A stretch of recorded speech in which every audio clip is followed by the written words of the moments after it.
Hi, இது என்னடா பொக்கிஷ பெட்டி வச்சுருக்காங்க, இதுக்குள்ளே என்ன இருக்குன்னு பார்க்கணுமா? சரி, இதை நம்ம ஓப்பன் பண்ணலாமா? இதுக்குள்ளே வேறு ஒன்றும் இல்லை. இது எல்லாமே நான் வரைகிற ட்ராயிங் பொருட்கள் மட்டும்தான் இருக்குது. இதெல்லாம் நான் எங்கெல்லாம் போகிறேனோ அங்கெல்லாம் கொஞ்சம் கொஞ்சமாக வாங்குவேன். மொத்தமாக வாங்கினது எதுவுமே கிடையாது.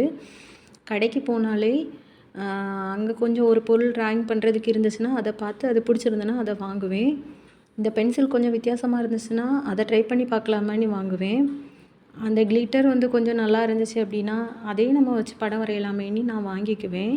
நான் யூடியூப் சேனல் ஆரம்பித்து 1 வருஷம் ஆகுது. இந்த 1 வருஷமாக நான் வாங்கின பொருட்கள் தான் இந்த பெட்டியில் இருக்கிறது எல்லாமே. ரொம்ப பொக்கிஷம் மாதிரி பார்த்துட்ருக்கிறேன்.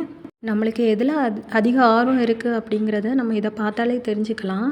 ட்ராயிங்கில் அதிக ஆர்வம் இருந்துச்சுன்னா அது சம்மந்தப்பட்ட அது ரிலேட்டடான பொருட்கள் வாங்குறதுல அது கண்டிப்பாக ஒரு பெரிய சுகம்தான். ஏன்னா அது வாங்கின உடனே நம்ம சின்ன பிள்ளைங்க மாதிரி மாறிடுவோம். நம்ம ஸ்கூல் படிக்கிற நேரத்தில் எப்படி ஒரு பென்சிலோ இல்லை ஒரு புதுசாக ஒரு நோட்டோ வாங்கினோன்னா அதை யூஸ் பண்ணியே பார்க்கணுன்னு தோணுமோ, அதே மாதிரி தான் அந்த ட்ராயிங்ஸ்லேயும். நீங்கள் இன்றைக்கி சாயந்தரம் வாங்கியிருக்கீங்கன்னா கண்டிப்பாக அதை கொஞ்சமாக நம்ம வச்சு இது நல்லா ஒர்க் பண்ணுதா, இல்லை வச்சு நம்ம படம் வரைய முடியுமா அப்படிங்கிற ஒரு சாட்டிஸ்ஃபை ஆகுது மனசுக்கு. யூடியூப்பை பொறுத்த மட்டுக்கும் அதில் நல்ல விஷயங்களும் இருக்குது, நிறைய கெட்ட விஷயங்களும் இருக்குது.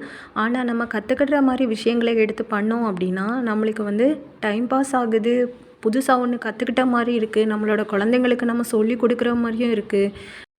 நம்ம சேனல் தொடங்கி 1 வருஷம் ஆகுது. ஆனாலும் நம்ம சேனலில் எந்த ஒரு க்ரோத்தும் இல்லை.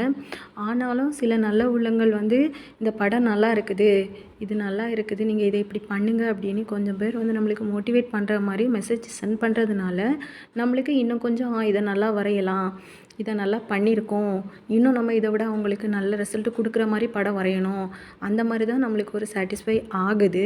அதனால தான் இந்த 1 வருஷம் ஆகியும் இதில் எந்த க்ரோத் இல்லாட்டாலும் நம்ம ஒரு விஷயத்தை கற்றுக்கிட்றோம் அதை மனசில் நினச்சி தான் நான் டெய்லி வீடியோஸ் க்ரியேட் பண்ணி போட்டுட்ருக்கிறேன். நீங்களும் இதை ட்ரை பண்ணி பாருங்கள், உங்களுக்கும் அது நல்லா செட் ஆகும். வீடியோ பிடிச்சிருந்ததுன்னா முக்கியமாக லைக் பண்ணுங்கள், ஷேர் பண்ணுங்கள், நல்ல விஷயங்களை கமெண்டாக கொடுங்க.